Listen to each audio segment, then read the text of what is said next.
მოგესალმებით. დღეს ჩვენ ვისაუბრებთ მშობლებისთვის ძალიან აქტუალურ და საინტერესო თემაზე, რადგანაც კითხვები ძალიან ხშირად აქვთ მშობლებს, რა არის ტიპური განვითარება, რა არის დაყოვნება, ანუ განვითარების დაყოვნება, ან რა არის ატიპური განვითარება და რითი განსხვავდება ისინი ერთმანეთისგან. ძალიან მოკლედ რომ ვისაუბროთ, მოვიტან მეტაფორას, მაგალითს. როდესაც სახლს ვაშენებთ, მისი აშენება ხდება გარკვეული თანმიმდევრობით. ჩვენ ჯერ ფუნდამენტს ვყრით, ძალიან კარგად ვცდილობთ, რომ ეს ფუნდამენტი გავაკეთოთ, იმიტომ, რომ ფუნდამენტის გარეშე სახლი დაინგრევა. შემდეგ ამოყვავს სართულები, ამ სართულებსაც ვცდილობთ, რომ ძალიან კარგად შევადუღოთ, აგური დავდოთ, თუ რაც საჭიროა მასალები გამოვიყენოთ და ბოლოს გადავხუროთ. ამ მშენებლობას აქვს თავისი წესი, თავისი სტრუქტურა და თავისი თანმიმდევრობა. ჩვენი განვითარებაც არის ზუსტად ასეთი. ბავშვის განვითარება გულისხმობს იმას, რომ ჯერ იყრება ფუნდამენტი და ეს ფუნდამენტი არის ის, რითიც ბავშვი გარემოსთან ურთიერთქმედებს სულ თავიდან. რა არის ეს? მისი შეგრძნებები და მისი მოძრაობები. ის შეიმეცნებს გარემოს შეგრძნებებით და მოძრაობებით. შესაბამისად, მხოლოდ ამის შემდეგ, როდესაც ეს ფუნდამენტი ჩაიყრება, ბავშვი უკვე სახელს არქმევს იმას, რაც დაინახა, რასაც ხელი მოკიდა, მაგალითად ვაშლს, რაც გააგორა, რაც ჩაკბიჩა, რასაც ფეხი დაარტყა, ვთქვათ. და ამის მერე არქმევს სახელს, რომ ეს არის ვაშლი. შესაბამისად, ელემენტარული პროცესები ყალიბდება და ამის მერე ყალიბდება უკვე ენობრივი პროცესები, ანუ განზოგადებული, რეალობის განზოგადებული ასახვა, იმიტომ რომ ერთია რომ მე ვაშლს მოვკიდე ხელი და ჩავკბიჩე და მეორეა რომ მე ვაშლს დაუძახე სახელად ვაშლი. აი ესეთი თანმიმდევრობით არის ჩვეულებრივი ტიპური განვითარება. ამის მერე უკვე ბავშვი ბუნებრივია მას მერე რაც ენას ითვისებს, მას უკვე ესმის მითითებები, მას უკვე უყალიბდება ნებელობა და შესაბამისად უკვე იწყებს ასოების და ციფრების გარჩევას და აი ესეთი თანმიმდევრობით ყალიბდება ბავშვის ფსიქიკური განვითარება. მაგრამ შეიძლება ამ ზოგად კანონზომიერების პროცესში რაღაც აირიოს. შესაბამისად, ეს არევა შეიძლება იყოს განსხვავებული. ანუ, შეიძლება მოხდეს ისე, რომ ფუნდამენტი კარგად ვერ ჩაიყაროს. კი იყრება, მაგრამ კარგად არა. და სახლი იყოს ცოტა მოღანღალებული მაშინ ამ მდგომარეობაში. აი, ესეთი ტიპის განვითარების დროს ხდება დაყოვნება რაღაცა პროცესების. ანუ ეს პროცესები კი ვითარდება, მაგრამ ნელა. იმ დროში ვერ ეტევა. რა დროშიც ის უნდა ჩაეტიოს, რატო? იმიტომ რომ რაღაცა დრო აქვს ამ პროცესს. იმიტომ რომ მასზე მიბმულია სხვა პროცესი, ხო? მაგალითად, თუ არ გაიარა დროზე და ხელი არ მოკიდა დროზე და თუ კარგად ვერ გაიგო შეგრძნებებით და მოძრაობით კონკრეტული საგნები და ვერ შეიმეცნა, შესაბამისად, სახელის დარქმევაც ცოტა გვიან იქნება. და ასე შემდეგ. ანუ ყველა ეს პროცესი ერთმანეთზეა გადაბმული და თუ რაღაცა პროცესები გვიანდება, შესაბამისად მათზე დამოკიდებული და მიბმული პროცესებიც ბუნებრივად დაგვიანდება. და აი ამას ვუწოდებთ ჩვენ დაყოვნებას, გარკვეული სფეროს განვითარების. ეს დაყოვნება შეიძლება იყოს რომელიმე მხოლოდ ცალკეული სფეროსი, მაგალითად მოტორული განვითარების, ხო? გვიან აიდგა ფეხი, გვიან დაიწყო სიკვდილი, გვიან გააკეთა რაღაცეები. გვიან ჩამოუყალიბდა არტიკულაცია, ხო? ვერ არჩევ კი ლაპარაკობს, მაგრამ კარგად ვერ არჩევ მის ლაპარაკს, ცუდად გესმით ბავშვის საუბარი და ასე შემდეგ.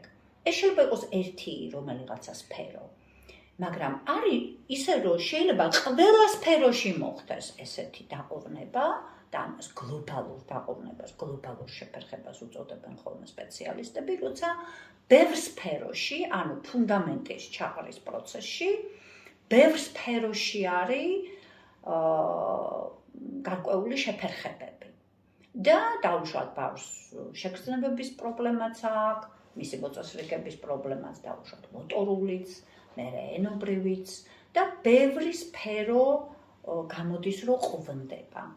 ანუ გამოდის, რომ ფუნდამენტი კარგად არ არის ჩაყრილი და სართულების აშენებაც მთლად კარგად ვერ ხერხდება.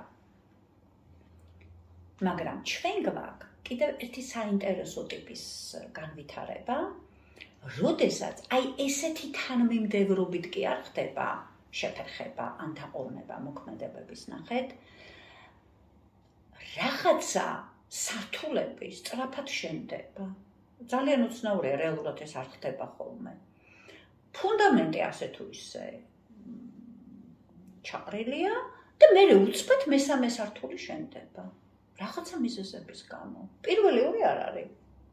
ამიტომ ეს მესამე სართული არის გამოკიდებული ესე ცაში და მალე ჩამოინგრევა ცხადია, იმიტომ რომ არაფერს არ ეყრდნობა, იმიტომ რომ პირველი ორი სართული არ არის. ჩვენ ასეთ განვითარებას ვუწოდებთ ატიპურ განვითარებას. რა არის ატიპური განვითარება? როდესაც შეფერხება ესე თანმიმდევრულად კი არ მიმდინარეობს, რომ აი საბაზისო ფუნდამენტი შეფერხდა, მერე მასზე დაშენებული შეფერხდა. აღმოჩნდება, რომ საბაზისო არ არის განვითარებული. მაგალითად 2 წლის ასაკში ბავშვს უნდა შეეძლოს 2 სიტყვის გადაბმა, მაგალითად, ხო? უკვე და არქმევს სახელებს, მას მერე რაც მოძრაობა და შეგრძნებები კარგად განუვითარდა და ამის მერე შეიძლება სადღაც 4-5 წლის ასაკში, როცა ეს პირველი სართული ფუნდამენტი აშენდა, პირველი სართული აშენდა, უკვე იცნო ასოები და ციფრები. ეს შეიძლება არ მოხდეს ესეთი თანმიმდევრობით და აღმოვაჩინოთ, რომ 2 წლის ასაკში ბავშვი, რომელსაც პირველი სართული არ აქვს აშენებული, ამიტომ ვერ ლაპარაკობს, არ ლაპარაკობს და არ იყენებს ენას, აღმოჩნდება, რომ ცნობს ასოებს და ციფრებს, როცა არ უნდა ცნობდეს ამ ასაკში. ეს არ არის ტიპიური, ნახეთ, იმიტომ რომ რაღაცეები სწრაფად განვითარდა, გაუსწრო იმ დანარჩენებს, ჩამოიტოვა გვერდზე, ამიტომ გამოდის, რომ ის არის ცალკე და იზოლირებული, ნახეთ? და აღარ აქვს კავშირი ამ დანარჩენებთან. აი აუტიზმის სპექტრის აშლილობის შემთხვევაში ჩვენ გვაქვს ესეთი ატიპური განვითარება, როცა რაღაცა უნარები ძალიან სწრაფად განვითარდა და რაღაცა უნარები, რაც ამ ასაკში უნდა იყოს განვითარებული, ნაკლებად არის განვითარებული. და შესაბამისად გამოდის, რომ ამ სახლის შენების პროცესში აი ეს თანმიმდევრობა თუ აირია, გამოდის, რომ შედეგად ჩვენ გვაქვს რაღაცა ტიპის პრობლემა განვითარებაში და ეს რაღაცა ტიპის პრობლემა შეიძლება იყოს აი ესეთი დროში გაწელილი, დიდი ხანი შენდება ფუნდამენტი და ამიტომ გვიანდება მერე სართულების აშენება, ან რომელიღაცა სართული ძალიან სწრაფად შენდება, რომელიღაცა და მაშინ როცა პირველი სართულები კარგად არ შენდება. და გვაქვს ჩვენ კიდევ ერთი ტიპის განვითარებაში, რომელიც აი ესეთი დაყოვნებას გულისხმობს, აი დასწავლის დარღვევებს ვეძახით ჩვენ. როდესაც სახურავი რეალურად არ შენდება. სახურავი არ ეხურება ამას ყველაფერს, იმიტომ რომ კითხვა და წერა არის სიმბოლური ფუნქციები და ფაქტურად სახურავი. მაშინ როცა აი ეს სენსორული დაუშვათ შეგრძნებები, მოტორიკა, მეტყველება, ყველაფერი თითქოს წესრიგში აქვს ამ ბავშვს, ჩვეულებრივი ტიპური განვითარების ბავშვია, მაგრამ საქმეზე რომ იდგება, ვერ წერს და ვერ კითხულობს. ესეც არის არა ატიპიური განვითარება, არამედ სწორედ აი ესეთი შეფერხება ოღონდ იმ ტიპის, რომ სახურავი არ ეხურება, ვერ გადახურეს ეს შენობა და დარჩა უსახურავოდ. მაშინ როცა თითქოს ყველაფერი წესრიგში და თუმცა ჩამოდის ხანდახან და კარგად ვერ ხერხდება ამ სართულების შენახვა. ეს არის ძალიან მოკლედ განსხვავება, რომ შევაჯამოთ ამ განვითარების ტრაექტორიებს ვეძახით ჩვენ. განვითარების ტრაექტორიებს შორის და ესეთი ტრაექტორიები ბავშვობის ასაკში არის მრავალფეროვანი. და ჩვენ წინასწარ პროგნოზირება ყოველთვის გვიჭირს ხოლმე, რა ტრაექტორიით წავა ბავშვის განვითარება, რატომ? იმიტომ რომ საბედნიეროდ მასზე გავლენას ახდენს გარემო. ძალიან დიდ გავლენას. ბევრად უფრო მეც ვიდრე ჩვენ გონია და ტვინიც ბავშვის ისე არის მოწყობილი, რომ გარემოზე გავლენა ძალიან დიდია ხოლმე მისი ტვინის სისტემების ჩამოყალიბებაზე.